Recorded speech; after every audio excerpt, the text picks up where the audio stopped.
इस आर्थिक व्यवस्था को ठीक करने के लिए लगा रहा। मैंने ना सेहत देखी, मैंने कहा कि हमने हिमाचल प्रदेश को आत्मनिर्भर बनाना है।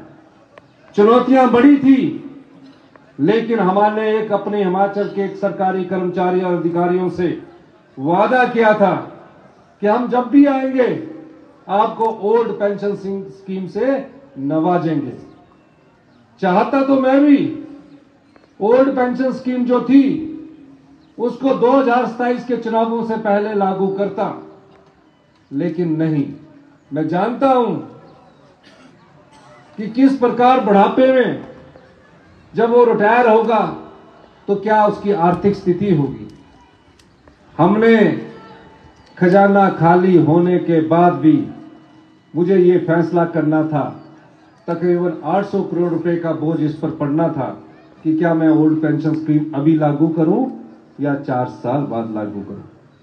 मैंने फैसला किया और पहली ही कैबिनेट में 1,36,000 सरकारी कर्मचारियों को उनको 1,36,000 सामाजिक सुरक्षा मुहैया करवाई और उन्हें ओल्ड पेंशन स्कीम से नवाजा। अभी हम इस परिस्थिति से उबर ही रहे थे। इतिहास की सबसे बड़ी त्रासदी हिमाचल प्रदेश ने झेली। इतनी अत्यधिक बारिश हुई कि कई मकान रातों रात बह गए। 7 जुलाई को कुल्लू जिला हिमाचल प्रदेश और पूरे देश से कट गया। ऐसी भयंकर बाढ़ आई, ना पीने के लिए पानी था, ना वाहन के लिए सड़क बची और घरों से बिजली गायब हो गई। मैं रातों रात कैबिनेट मंत्रियों से बात करते हुए कुल्लू पहुंचा। 3 दिन तक कुल्लू में रहा। 75,000 पर्यटक फंसे हुए थे। 15,000 उनकी गाड़ियां फंसी हुई थी। हम रात दिन मेहनत करने लगे और पहली बार कुल्लू जैसे जहां पहाड़ है, 48 घंटे में हमने कुल्लू जिला में बिजली मुहैया करवाई, पीने के पानी की व्यवस्था करवाई और सड़कें जोड़ के रखी। 10-11 जुलाई को हमने कहा कि जो हमारे मेहमान आए हैं, हिमाचल की संस्कृति अतिथि देवो भव से शुरू होती है, और हमने 75,000 पर्यटकों को निकाला। रास्ते में उनके खाने का इंतजाम किया। 15,000 गाड़ियों को निकाला। पूरे देश में इसकी चर्चा हुई। वर्ल्ड बैंक, नीति आयोग, पूर्व मुख्यमंत्री शांता कुमार ने हमारी सरकार की प्रशंसा की। कहा इस पहाड़ी प्रदेश में जहां बरसात में एक खंभा गिर जाता था उसको ठीक करने में भी 7 दिन लग जाते थे, लेकिन इस आपदा में जो कांग्रेस की सरकार ने कार्य किया वो सराहनीय है। अभी हम धीरे धीरे आगे बढ़ ही रहे थे। आप भी सोच देख सकते हैं कि ऐसी कल्पना कभी आपने नहीं की होगी कि इतनी अत्यधिक बारिश होगी कि घर के घर बह जाएंगे।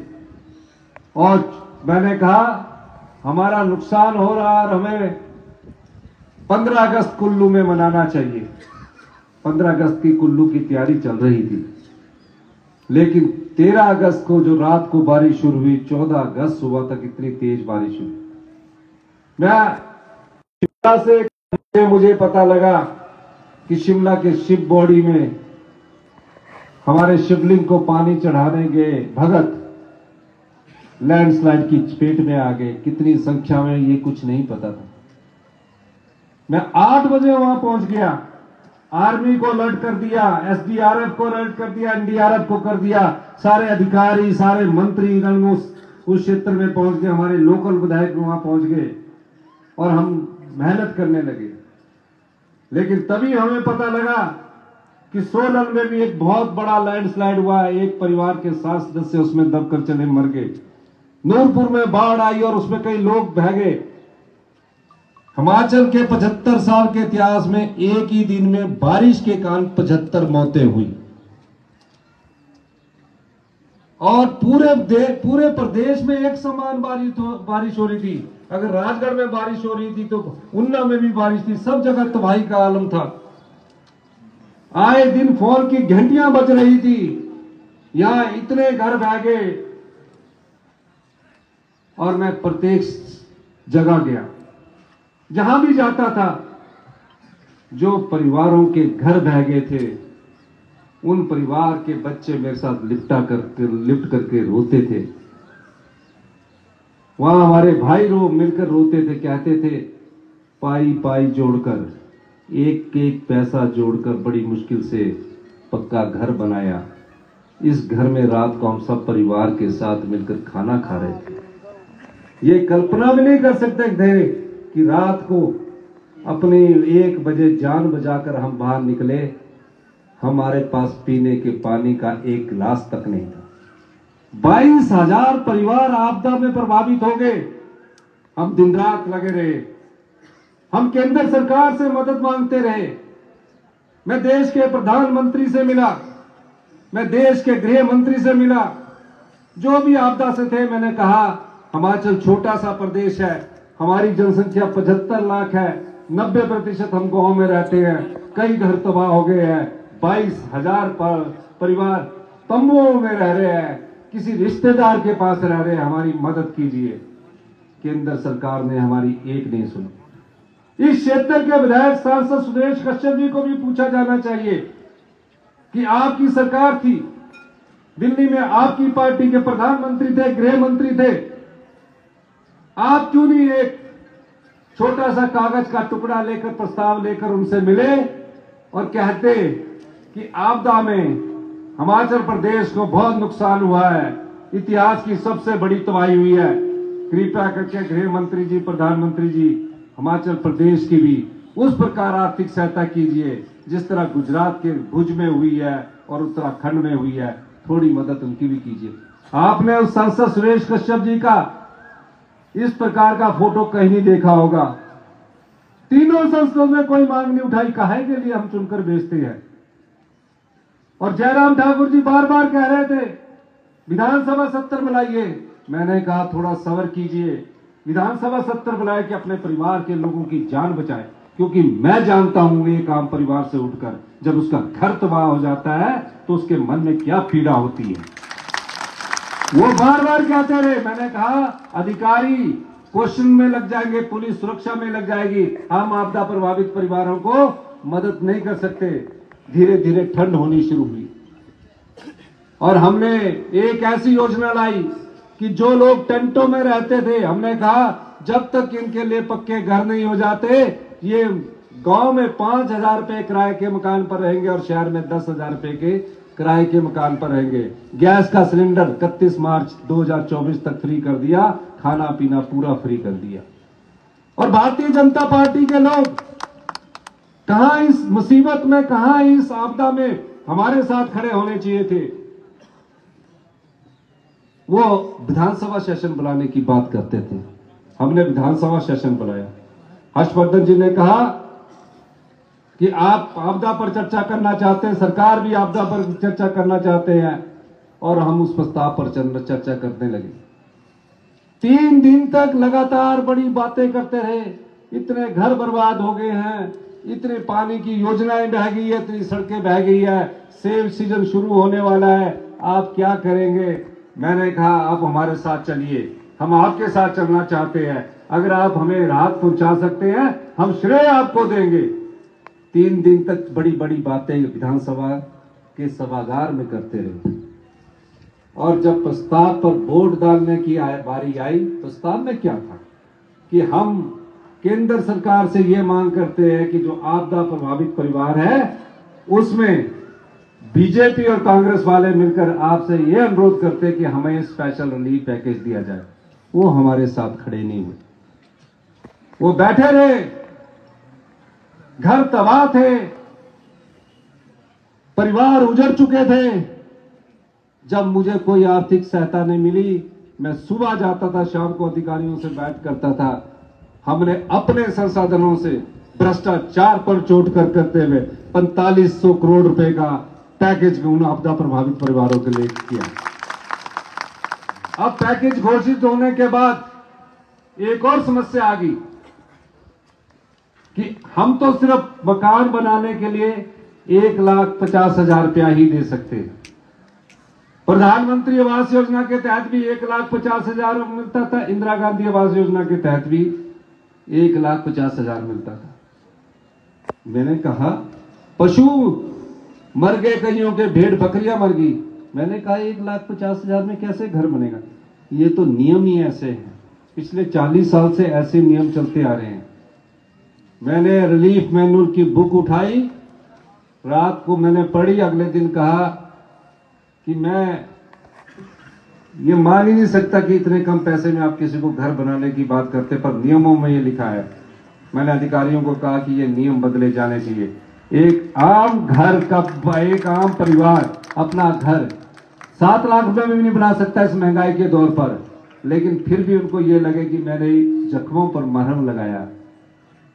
और हमने उस राशि को 1.5 लाख से बढ़ाकर 7 लाख रुपए कर दिया और नियम बदल दिए, कानून बदल दिए। ये क्यों बदले? ये क्यों बदले? ये इसलिए बदले क्योंकि मैं भी एक आम परिवार से उठकर जानता था कि घर कैसे पक्का बनता है। मुफ्त बिजली का कनेक्शन दे दिया, मुफ्त पानी का कनेक्शन दिया, कहा सीमेंट भी इनको सस्ता मिलेगा। आज कई परिवारों के पक्के घर बन रहे हैं।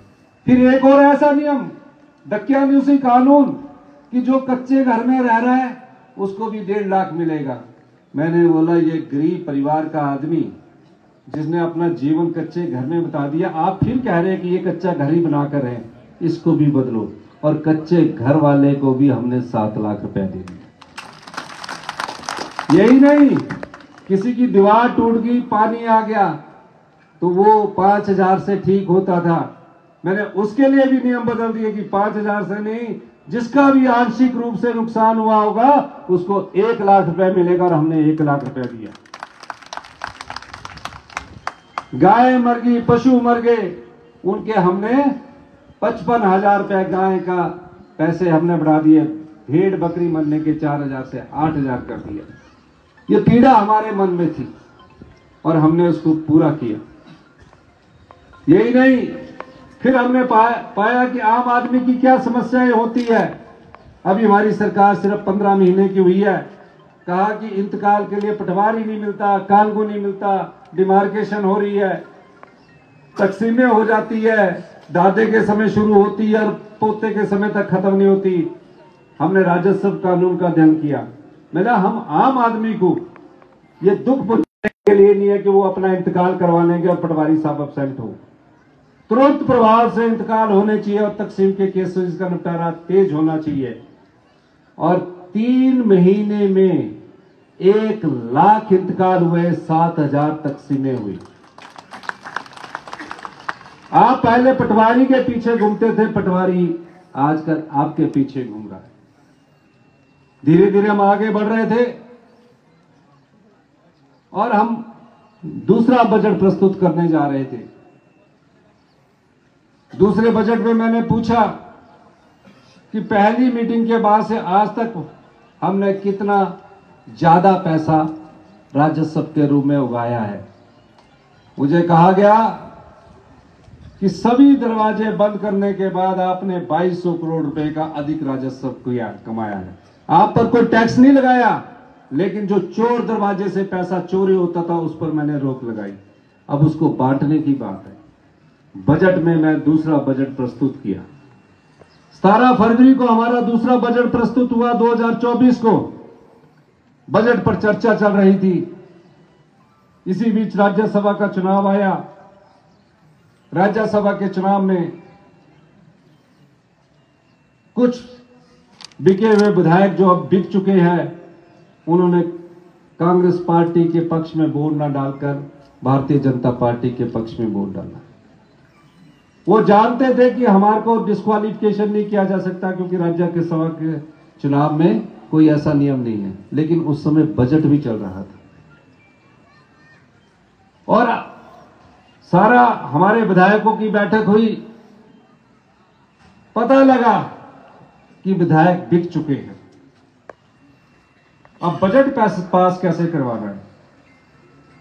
हर्षवर्धन चौहान जी और रोहित ठाकुर जी रात के 11 बजे तक हम चर्चा करते रहे और चर्चा करने के बाद कहा कि ये तो आम आदमी का बजट है, गरीब का बजट है। मैं 28 तारीख को अधिकारियों से अपना जवाब देना होता है, जिस दिन बजट पास करना होता है। मैं बैठक कर रहा था।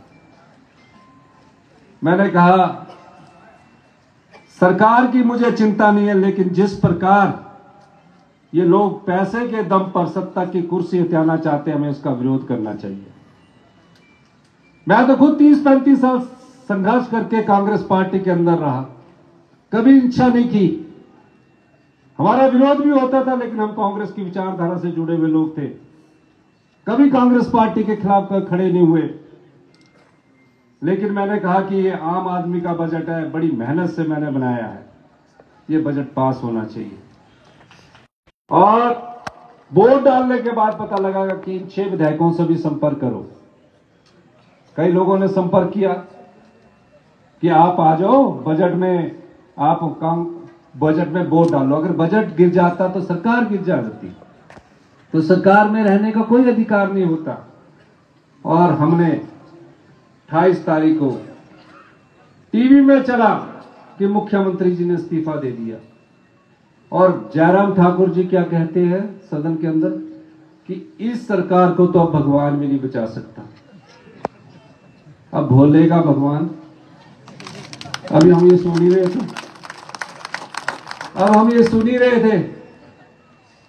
बजट के लिए मीटिंग हुई और इस प्रदेश के देवी देवताओं का आशीर्वाद कांग्रेस की सरकार के साथ था, भगवान का आशीर्वाद कांग्रेस की सरकार के साथ था, और आपका बजट पास हुआ। क्या था उस बजट में? आज जितने बुजुर्ग बैठे हैं, अभी तो आचार संहिता लगी, आने वाले 70 साल से ऊपर का कोई भी जो बुजुर्ग होगा, उसे किसी भी प्रकार का कोई भी रोग होगा, हमारी सरकार उस बुजुर्ग का खर्चा उठाएगी।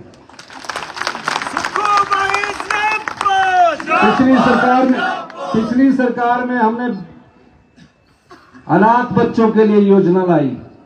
इस सरकार में 1,15,000 जो विधवाएं हमारी बहनें हैं, जो छोटी उम्र में विधवा होगी, उनके बच्चे बड़े हो रहे हैं, पढ़ने में अच्छे हैं, डॉक्टर बनना चाहते हैं, इंजीनियर बनना चाहते हैं। हमारी सरकार ने इस योजना में विधवाओं के 27 साल तक जितने भी बच्चे हैं, उसकी सारी पढ़ाई का खर्चा राज्य सरकार उठाएगी। किसान के हाथ में पैसा कैसे पहुंचे? मेरी माता जी तो आज भी खेती करती है, हम भी खेती करते थे जब छोटे होते थे। बोलते थे गोबर की डल उठा के जाइए और फेंको वहां।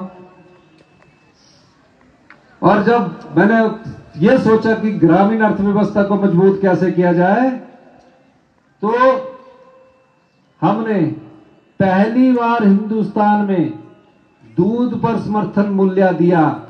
आज गाय का दूध सरकार आपसे 45 रुपए किलो के हिसाब से खरीदेगी और भैंस का दूध 55 रुपए के हिसाब से खरीदेगी।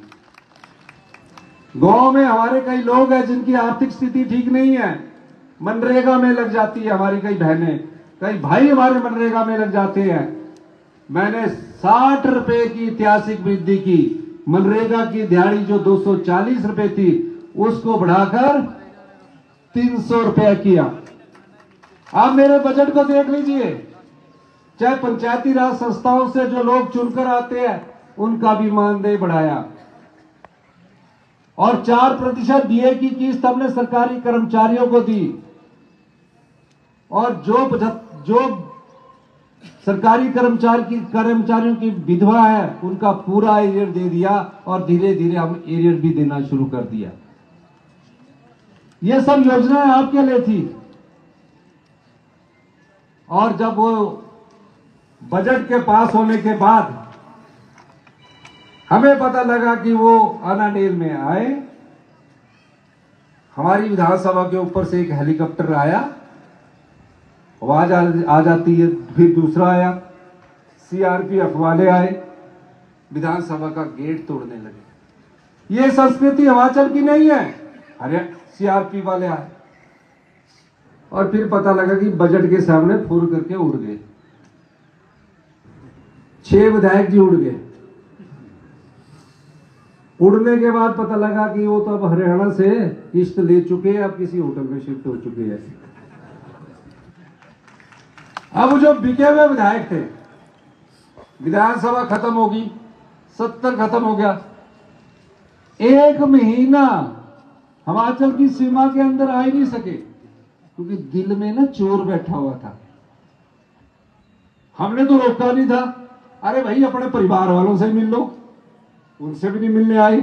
परिवार वाले बोल रहे जी हमको पता ही नहीं है। एक महीना तक कभी इधर से उठे, ऋषिकेश चले गए पाप धोने के लिए, फिर चले गए गुड़गांव हयात, एक महीना तो घूमते रहे, सोचते रहे कि सरकार गिरेगी। जब भगवान और देवी देवता और हमारी ईमानदारी और हमारे दिमाग में सेवा का भाव है तो हमें चीज की घबराहट नहीं होती। फिर बड़ी शान शौकत से एक दिन इन्होंने पटका पहन लिया, और पटका पहना, बड़े उससे बैठ रहे हैं मुंह उतरे हुए। अब मैंने पूछा उनको, अब हमने तो जो जनता की भावनाओं से जो लोग सौदा करते हैं और जनता के वोट से चुनकर विधायक बनते हैं और राजनीति की मंडी में अपने को बेचने के लिए खड़े हो जाते हैं, ऐसी पार्टी को भी आपने सबक सिखाना है, ऐसे विधायकों को भी आपने सबक सिखाना है। ये मेरी बात नहीं है, ये मुख्यमंत्री की कुर्सी आप लोगों की है। यार जितने मंत्रिमंडल के सदस्य बैठे हैं वो आपके वोट से चुनकर बैठे हैं, और हम आपके वोट को राजनीतिक मंडी में विधायक बनने के बाद बेच दें तो आपकी भावनाओं के साथ सौदा हुआ है। तो मेरा आपसे अनुरोध रहेगा, उन्होंने हमारी एक राज्यसभा की सीट पैसे के दम पर चुराई है। हमारे पास धन नहीं है, हमारे पास पैसा नहीं है, लेकिन जो भी धन हमारे पास, जो भी पैसा थोड़ा बहुत है, वो हम इस लोकतंत्र को बचाने के लिए लगाएंगे। ये लोकतंत्र कोई सरकार नहीं बचा सकती, ये लोकतंत्र सिर्फ जनता ही बचा सकती है। क्या ऐसी पार्टी को आप लोग सबक सिखाएंगे? सिखाएंगे? दोनों हाथ खड़ा करिए, जोर से करिए, इधर वाले भी करिए। ऐसे लोगों को सबक सिखाना सवाल प्रत्याशी का नहीं है, सवाल जो लोग जनता की भावनाओं का सौदा करते हैं, भारतीय जनता पार्टी के, जो लोग आपदा के समय इस क्षेत्र का सांसद हिमाचल के लोगों के साथ नहीं खड़ा हुआ, ऐसे लोगों को सबक सिखाना है। अगर ये लोग आप चुनकर आते हैं और आपकी वोट का सौदा करते हैं, इससे बड़ी हत्या लोकतंत्र की कभी नहीं हो सकती। मैं क्यों आपके बीच में आया हूं? मैं भी 35 साल 20 साल एमएलए रहा हूं, 10 साल काउंसलर रहा हूं, कभी मंत्री की चाहत नहीं रखी। मेरे मन में हमेशा एक ही दर्द रहता था कि मैं गांव के परिवेश से निकल कर आया हूं, आम परिवार से निकल कर आया हूं। जब कभी भी मुझे मौका मिलेगा मैं आम परिवार के लोगों के लिए सोचूंगा, महिलाओं के सम्मान के लिए सोचूंगा, युवाओं को रोजगार देने के लिए सोचूंगा। और आज इसलिए मैं आपके बीच में आया हूं। मैं आपसे सिर्फ ये कहना चाहता हूं, अभी तो सिर्फ हमारी सरकार को 15 महीने हुए हैं। मैं इस हिमाचल प्रदेश को, हमारी सरकार ने एक ऐसी नीति की नींव डाली है, ऐसी नीतियों की नींव डाली है कि 2027 में हम आत्मनिर्भर हिमाचल होगा, किसी की तरफ हाथ फैलाने की जरूरत नहीं होगी, और 2032 तक आप लोग हिंदुस्तान के सबसे समृद्धशाली और अमीर राज्य बनेंगे। पर उसके लिए आप लोगों का साथ चाहिए, आप लोगों का हौसला अगर हमारे साथ खड़ा होगा, निश्चित तौर पर इसको हम अचीव करेंगे। फिर विधानसभा का सत्र खत्म होने के बाद एक और 800 करोड़ रुपए बच गया। बार बार कहते थे 1500 रुपए महिलाओं को कम मिलेंगे, 1500 रुपया कम मिलेंगे, ये गारंटी तो इस जन्म में पूरी हो ही नहीं सकती। अरे तुम तो, आप लोग तो इस बात को जितना मर्जी दबाते धराते रहे। राजीव बिंदल जी भी आए, कभी नहीं पूरी होगी ये गारंटी 1500 वाली। मैंने हिमाचल डे 15 अप्रैल 2023 को सबसे अंतिम शोर में मनाया। हिमाचल प्रदेश तिब्बत की सीमा में मनाया। क्यों मनाया? उनको एहसास हो कि आप हिंदुस्तान के एक अभिन्न अंग हो। वहां महिलाओं को 1 मई से 1500 रुपये मिलना शुरू हो गया। कहा स्पीति में तो बहुत कम महिलाएं हैं, 1500 ही है। फिर मैं 1 फरवरी को 25 फरवरी को गया और एक बिका हुआ विधायक मेरे साथ ही बैठा, मेरी प्रशंसा में बड़े बड़े कसीदे पढ़ रहा। मेरे को क्या पता कि 2 दिन बाद तो बिक जाएगा। लंच भी किया, ब्रेकफास्ट भी किया। हेलीकॉप्टर में मैंने शांडिल साहब को बोला, हेलीकॉप्टर साहब बोला कि यहाँ आप नहीं जा सकते। वो सामाजिक कल्याण मंत्री थे। अब उनको हमने बंजार में बिठा दिया और उनको ले गए। प्रतिभा सिंह जी और हम बैठे हुए, बड़ी फोटो खींच रहे, हमारी भी वही खींच रहा और बड़ी बातें कर रहा। और 2 दिन बाद अभी जा रहा हूं मैं उसके वहां। 2 दिन बाद पता लगा कि वो तो खराब ही है। मतलब मिल बैठ के एक ही थाली वो हम खा रहे थे। फिर उसके बाद हमने 1 फरवरी से जिला लाहौल स्पीति की सभी महिलाओं को दे दी। मार्च में मैंने हिमाचल प्रदेश में पूरी जगह ये योजना लागू कर दी। योजना लागू की, ये कैसे लागू हो सकती है, ये क्यों लागू हुई? और अभी हम फॉर्म भर ही रहे थे कि फटाफट जयराम ठाकुर जी और सारे एमएलए चले गए चुनाव आयोग के पास। भाई तुम्हारे गरीब महिलाओं के लिए ये योजना लेके आया, तुम्हारे क्षेत्र के महिलाओं को भी तो मिलेगी। चले गए, इसको बंद कर दो। महिला बड़े चंगे आदमी है, पहले बोलते कि दे नहीं सकते, पूरी नहीं कर सकते, जब देने लगे तो चुनाव आयोग के पास चले गए। हमने वो 1500 रुपया अपनी बहनों को जो 18 साल की उम्र पार कर चुकी है, उस भ्रष्टाचार के चोर दरवाजों को बंद करके बचाए है, जो अपनी बहनों में बांटे हैं। हमारी बेटी जो 18 साल की उम्र पार कर चुकी होगी, उसके शरीर में जब तक आखिरी सांस होगा तब तक हमारी सरकार उसको 1500 रुपया देगी, साल का 18,000 रुपया देगी। किसान सम्मान निधि में सिर्फ 6,000 रुपये मिलते हैं। मैं अपनी माताओं को, बहनों को 18,000 रुपया साल का दूंगा। और तीसरे चरण में हमने 1100 रुपया मिलता था 2,37,000 महिलाओं को, उनके अकाउंट में भी 1500 रुपया हमने डाल दिया है। आप कितनी भी केंद्र सरकार की बात कर लीजिए, चुनाव आयोग पर जितना मर्जी प्रेशर डालिए। मैं चुनाव आयोग का धन्यवाद करना चाहता हूं कि हमारी जितनी भी महिलाएं हैं, हमारी जितनी भी बहनें हैं, वो अब अपना फॉर्म वेलफेयर ऑफिस में जमा करवा सकती है, क्योंकि चुनाव आयोग ने फॉर्म जमा करवाने की परमिशन दे दी है।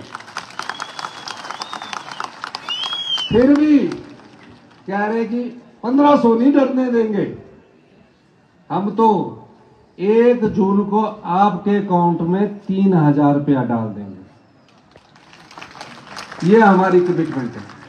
हमारी सरकार कोई चुनाव को देखकर राजनीति नहीं करती। हमारी सरकार आम लोगों को देखकर राजनीति करती है। जयराम ठाकुर जी 5 साल जब सत्ता में रहे तो सोए रहे। अब जयराम ठाकुर जी को पूछना चाहिए, युवाओं को पूछना चाहिए कि सबॉर्डिनेशन सिलेक्शन बोर्ड है हमीरपुर में, वहां पेपर बेचे जाते थे और जो पढ़ा लिखा बच्चा था उसको नौकरी नहीं मिलती थी, जो पेपर खरीदता था उसको नौकरी मिलती थी। हमारी सरकार ने 15 महीने में आकर उस भ्रष्टाचार के अड्डे पर चोट की और आज वहां कोई पेपर नहीं बेचे जाते। राज्य चयन आयोग के माध्यम से जो युवा योग्यता के आधार पर उसको नौकरी मिल रही है। अंत में मैं सिर्फ ये इस आशा के साथ, हमारी ताकत आप लोग हैं। हम 5 साल के लिए चुनकर आए हैं। हम 5 साल आपकी सेवा करना चाहते हैं। और 5 साल आपकी सेवा करके आपको ये दिखाना चाहते हैं कि हिमाचल जो सबसे सुंदर प्रदेश है, जहां स्वाभिमानी लोग रहते हैं, आत्मसम्मान वाले लोग रहते हैं, जहां लोकतंत्र जिंदा नजर आता है, 5 साल बाद उसका मतदाता अगर सरकार अच्छा काम नहीं करती उसको बदल देती है। इस समय आपके सामने सिर्फ एक चुनौती है कि आप जिन्होंने पैसे के दम से कुर्सी को खरीदने की कोशिश की, ये कोशिश उनकी महाराष्ट्र में सफल रही, ये कोशिश उनकी कर्नाटका में सफल रही, पर यहां इनकी कोशिश सफल नहीं हुई है। और आगे भी भविष्य में भी एक ऐसा सबक सिखाया जाना चाहिए कि हिमाचल की जनता हिंदुस्तान को एक ऐसा उदाहरण प्रस्तुत करे कि जो पार्टी पैसे के दम से सत्ता की कुर्सी हथियाना चाहती है, जिस पार्टी के चुनाव चिन्ह पर हाथ पर चुनकर जो विधायक आए उन्हें खरीदा गया और मुख्यमंत्री की कुर्सी को हथियाने की कोशिश की गई, इस प्रकार की पार्टी को सबक आप लोग सिखा सकते हैं। आप ही वो जनता है। जब आप किसी भी बदलाव के लिए आ जाए तो आप बड़े से बड़ी क्रांति ला सकते हैं। इस क्रांति के लिए तैयार रहना है।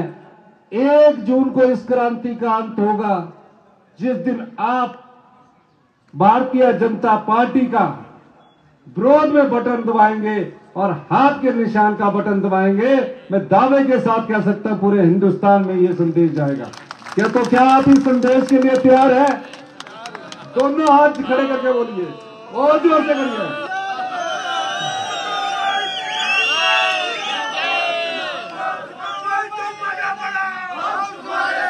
मैं एक आपको कहना चाहता हूं, लोकसभा का चुनाव भी हो जाएगा, विधानसभा के भी चुनाव हो जाएंगे, लेकिन जनता की भावनाओं से सौदा करने वाले पार्टी को कभी मत बख्शना।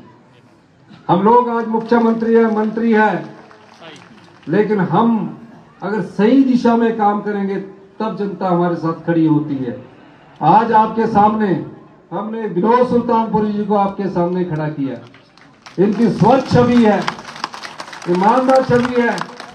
6 बार इनके पिताजी विधायक रहे, सांसद रहे, कोई उनके ईमान को खरीद नहीं सका।